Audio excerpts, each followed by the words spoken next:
Hello everyone, thank you for joining us for this special edition of Unscripted on 13 Plus. We don't have a noon newscast today on 13 News because of soccer, so we wanted to bring you your top stories and your 13 First Alert forecast right here on 13 Plus. So first we want to start with a pretty big story on our website right now, just really into our newsroom. We just learned a Tucson mother and her boyfriend have been arrested on first-degree murder and child abuse charges of an 11-year-old. In November of 2023, officers from Tucson Police Department responded to a residence off of Limberlost for a report of an unresponsive child. Now, once officers arrived on scene, they found that that boy had already died. While investigating the case, detectives learned the boy suffered numerous medical conditions and was completely dependent on care from his guardians. Now, we know he lived in a home with his mother, her boyfriend, and 3 other siblings. According to an autopsy report, the child had extensive lesions throughout his lower body and ultimately developed sepsis. Additionally, detectives found extensive fentanyl use was occurring in that home where he was living. So according to TPD, detectives established a probable cause to actually arrest that couple on May 1st, so just last week. Authorities identified the suspects as 29-year-old Charles Jackson McClellan and 33-year-old Ariel Leah Horn. So again, both have been charged with child abuse and first-degree murder. Tucson police say they were transported and booked into Pima County Jail this morning and are currently being held on a $1 million bond each. So something we're going to continue to cover for you throughout the day. We'll have extensive coverage on 13 News this evening. Moving on to another story now.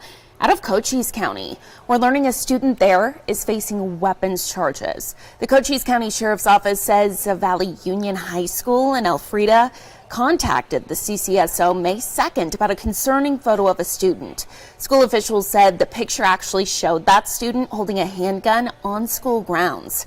On Friday, May 3rd, deputies contacted school officials for additional information. Authorities identified the student as 17-year-old Tyree Munro, who was inside a school building when the photo was taken.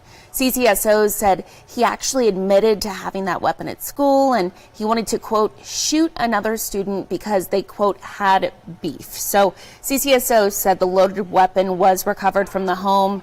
He has been booked into the Cochise County Jail this afternoon on charges of disorderly conduct with a weapon and a minor possessing a firearm. He's being charged as an adult and remains in custody without bond. So again, these two stories, definitely big local stories that we're covering. You can find them on our website, that is KOLD.com.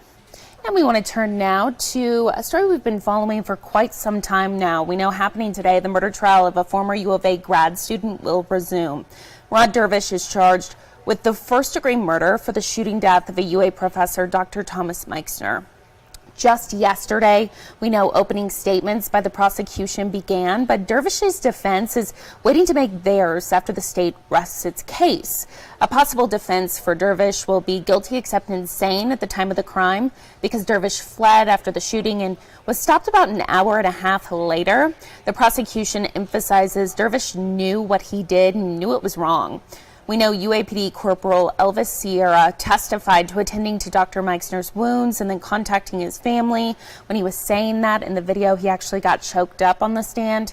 If the defense pursues the guilty except insane plea, they will need to provide clear and convincing evidence, which is less than reasonable doubt, that Murad Dervish suffered from mental problems that caused him to not know what he was doing was wrong. So our very own JD Wallace, he's actually in court today. We just learned that they breaked for lunch, so he will be covering this throughout the day. He'll have the latest on 13 News this evening.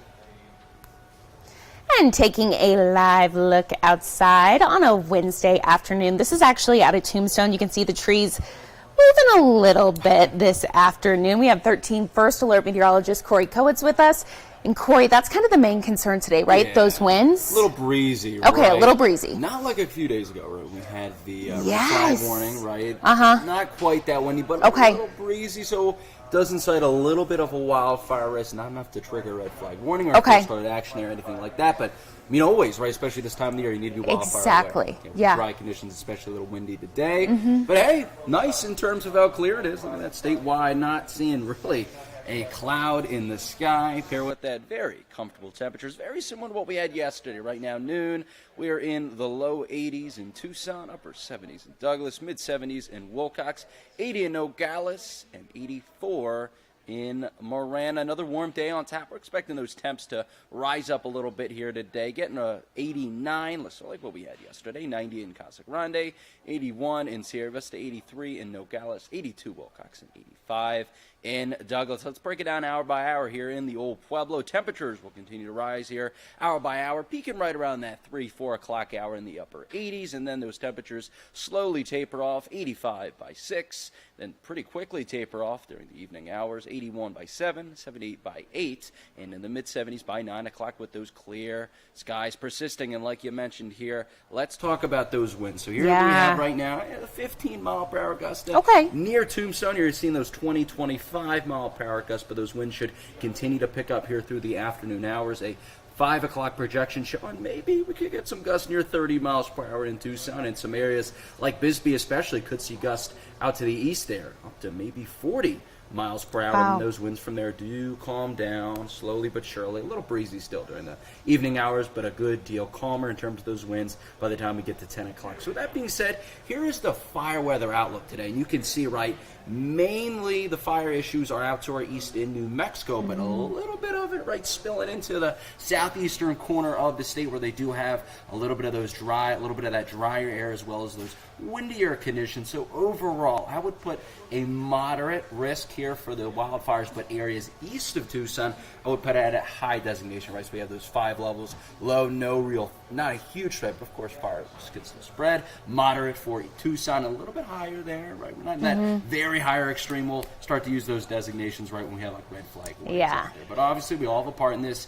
Incredibly enough, 90% of wildfires are human caused, so therefore they are preventable. You want to do things to avoid it by avoiding using charcoal grills, not tossing your cigarettes, checking your tow chains on your car because they could spark, and with that being said, don't use any tools that can spark too. Right? Obviously, winds, pairing with it, dry conditions. So these are dew points. And for reference, right, 50, 60-degree dew points is enough moisture to get those monsoon storms going, right? And, 20-degree dew points, that's pretty dry out there. So let's now track out those dew points here in the future. Could get even drier here. We could see single-digit dew points. I mean, a 0-degree afternoon. Saturday maybe gets a little more moist, but 20 degrees, 18 degrees. So we're in a dry period right now. But luckily, those winds should calm down a little bit tomorrow. Maybe get a little windier by the weekend, right? But nothing is really standing out here for an extreme fire weather alerts or anything of a red flag warning or anything like that. But again, if anything changes here in the forecast, we'll let you know. Of course,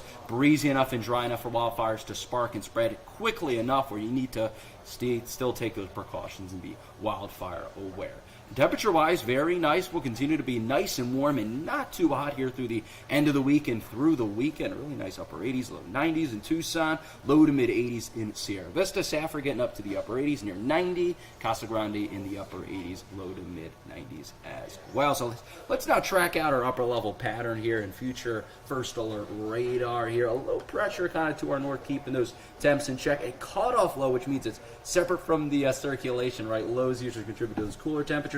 High pressures and those ridges contribute to those warm. You can see it tries to slide over, but that cutoff low doesn't really allow a big ridge to form, and that low kind of hangs around here through the weekend, keeping those temps in check. Another low kind of comes through here by Tuesday, but then, I don't know, maybe by later next week, we could be dealing with a little bit of a ridge. Could be causing some warmer temps, maybe. Oh, no. I'm not going to say the T word, but we will see. We are predicting. You kind of start to see that in our 7-day forecast, right? By next week, probably later next week, we could be dealing with a little toastier temperatures than what we're seeing. We'll continue to monitor that situation there, but from there, windy today, nice and warm through the weekend. We could see a little bit of those warmer temperatures by the time we do get to next week. Hoping we don't get to the triple digits. I know. We keep on saying it, but a good streak so far. Yes, absolutely. It looks great. Yes. Corey. As of now, 7 days. No. This time last year, though, we were already starting to see those triple-digit temps. So this is a win. I think it was April 30th last year. When we saw those triple digits. It was a little earlier, right? So what's the date today? Is it in May? The 7th, 8th? Maybe the 8th? Okay. It's hard to keep track. But it is the 8th, so we're definitely past that point.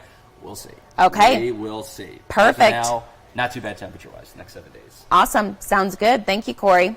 Taking a live look outside, back to Tombstone. As you can see, Corey was just talking about those gorgeous conditions, just a little bit breezy, but honestly, this time of year is the best time of year here in Tucson, or one of the best. And a lot of people actually plan their weddings this time of year. So we know wedding season is upon us. It lasts from the spring to the early fall. And whether you're planning a wedding or you're going to a wedding as a guest, there's actually some ways that you can budget, because we all know it can be extremely expensive.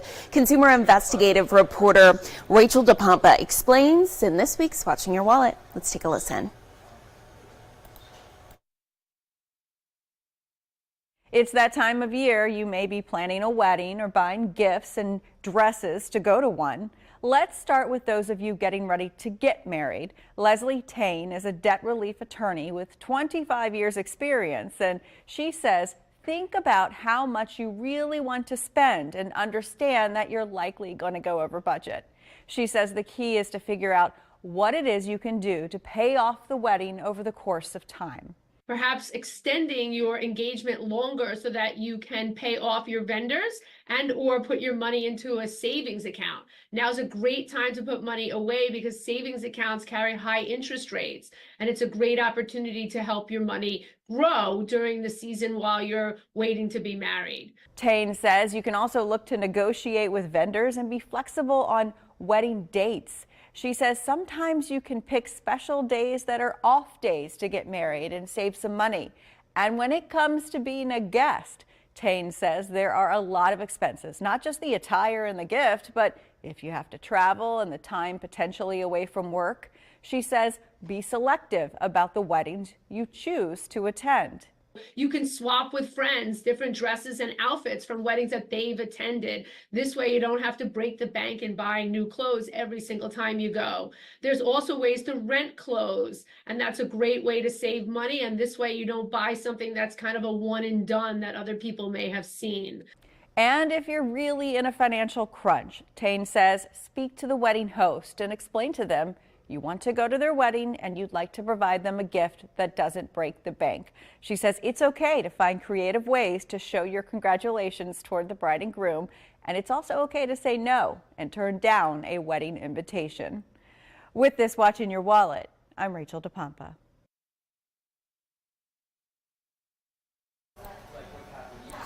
And we will finish up here with another live look outside on this windy Wednesday.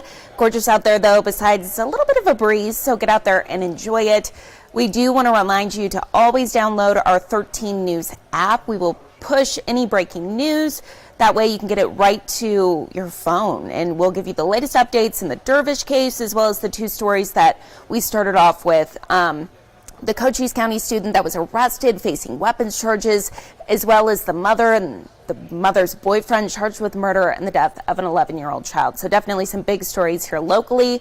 So make sure you download that app. Thank you so much for watching this special edition of Unscripted on 13 Plus. Make sure you tune in tomorrow morning with Anna Orsini and myself for Unscripted on 13 Plus at 9:30. Have a great day. Thanks for watching.